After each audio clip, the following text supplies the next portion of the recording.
always eloquent and gets to the heart of the matter. And I actually am choking up here, and I usually don't do that with this. So I had pretty good feelings about James from the beginning, and he interviewed me the same way that he interviewed Barbara.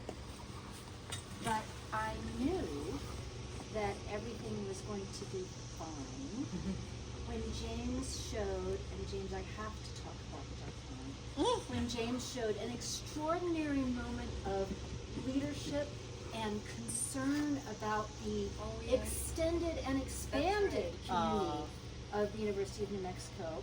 And we had a picnic by the duck pond, early COVID, and the ducks knew that James was a leader because they all started coming over and sitting in his lap.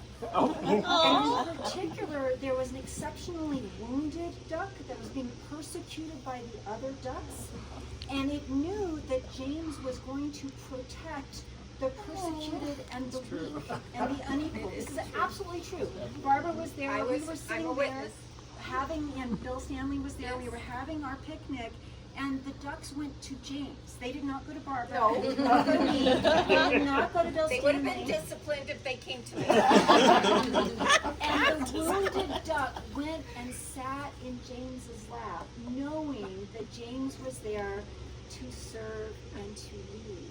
And not only did James host the duck in his lap for quite a while, James also knew how to work the university, even at this early point, and called it Teresa. Oh, wounded duck! And Teresa knew that wounded ducks go to the basement of Castetter Hall. And so the wounded duck was taken to the basement of Castetter Hall. There was also an interesting interaction with a man who felt that he was the duck expert. Carl, memory. But I ask you to think about this as a symbolic moment because James was showing his concern for the landscape of the university and his concern also, again, for those who struggled. And I think that James has taken that with him throughout his leadership, along with a host of really bad duck puns that I am happy to be shut by. Lastly, I'll say that one of the things that we've all benefited from is that you trust the people you work with, and you taught me to trust all the people that I work with, and that's a rare thing in leader, and for that we're fortunate. So thank you for what you did. Yeah, absolutely.